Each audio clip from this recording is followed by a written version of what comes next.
नमस्कार। प्रस्तुत है आज का चिंतन।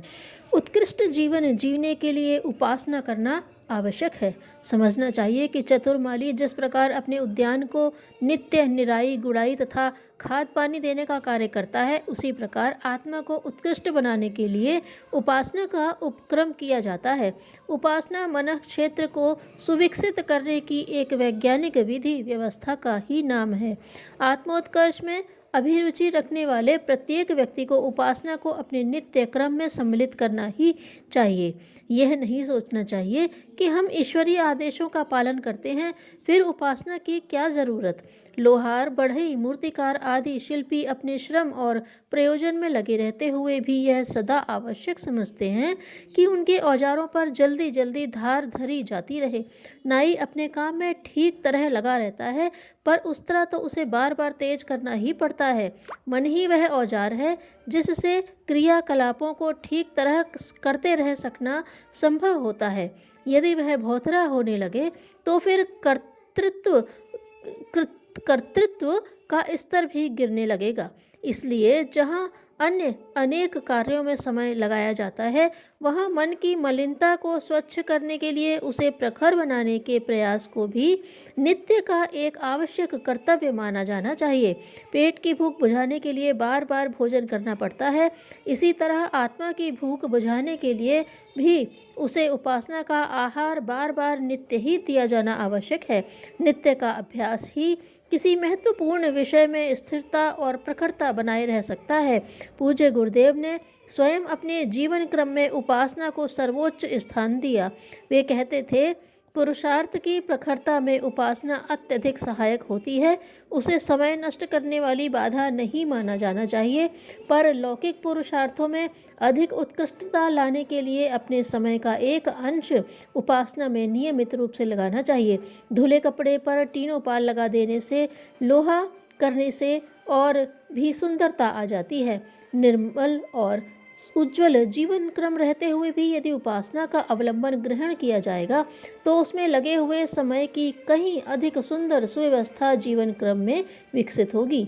शर्त यही है कि उपासना मात्र कर्म कांड न रह जाए, उसमें भावना के समन्वय की प्राण प्रतिष्ठा अनिवार्य रूप से जुड़ी रहे।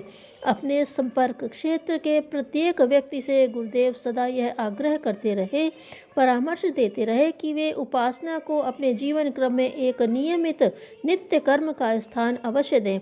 संबद्ध परिजनों को उपासना क्रम में व्यवधान उत्पन्न न होने देने के लिए सचेत करते रहा जाए। जिन्होंने अभी तक यथाक्रम उसे अपनाया नहीं है, उनसे उस ओर कदम बढ़ाने के लिए अनुरोध किया जाए। हर विचारशील को समझाया जाए कि यह समय की बर्बादी नहीं, वरन उसके श्रेष्ठतम सदुपयोग की महत्वपूर्ण प्रक्रिया है। अधिक प्रभावशाली साधनाएं, तपश्चर्याएं अनेक हैं। उन्हें कार्यान्वित एवं फलित करने की संभावना तभी रहेगी जब प्रारंभिक उपासना क्रम ठीक से चलने जमने लगे। एकदम उछलकर चक्रवेधन, कुंडलिनी जागरण, समाधि, ईश्वर दर्शन जैसे प्रसंगों के लिए लालायित होना व्यर्थ है। यह उछलकर चढ़ने का क्रम नहीं, क्रमिक रूप से मंजिल पार करने का राजमार्ग है। यदि ऐसा न होता तो स्वयं गुरुदेव क्यों जीवन भर अपने को धोते और अपने को इस तरह धुनते।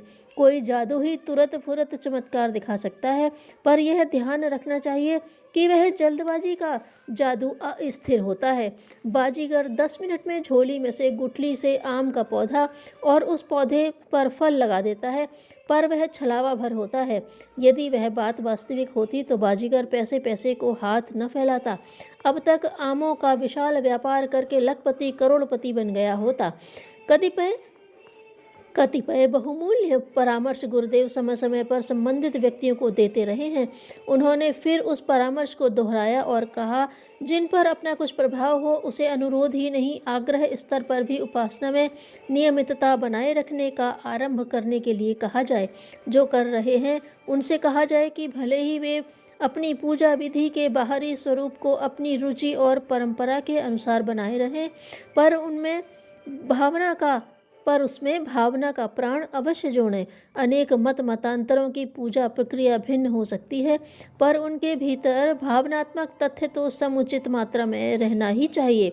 उनका स्वयं का अटूट विश्वास एवं साधना क्रम भी गायत्री मंत्र ही रहा, क्योंकि इससे बढ़कर समर्थ माध्यम उन्हें दूसरा दिखाई नहीं दिया, फिर भी वे दूसरों को अपनी रुचि पर चलने के लिए बाध्य नहीं करते। कहते कि यदि भावना की मात्रा अभीष्ट मात्रा में जुड़ी रहे तो कोई भी विधि व्यवस्था मानसिक परिष्कार में सहायक हो सकती है। उपासना क्रम के अभ्यासियों को उच्च स्तरीय अनुदान भी साधना क्षेत्र में मिल सकते हैं। संभव है अगले दिनों उन्हें अपने तप अंश का कुछ प्रत्यावर्तन जीवंत आत्माओं में करना पड़े। इस बीज बोने का ठीक परिणाम निकले। इसके लिए यह आवश्यक है कि भूमि जोतने और उसमें नमी रखने का प्रयास पहले से ही चलता रहा हो। जो भूमि न जोती गई है और न जिसमें खाद पानी की मात्रा है, उसमें बहुमूल्य बीज या पौधे का आरोपण भी निरर्थक चला जाएगा। इसलिए आवश्यक है कि इस दिशा में प्रगति की सच्चे मन से आकांक्षा करने वाले अपने नित्य क्रम में उपासना की प्रक्रिया को सम्मिलित कर लें। जो अपने को नहीं समझ सके वे भला दूसरों को क्या समझाएंगे। धन्यवाद।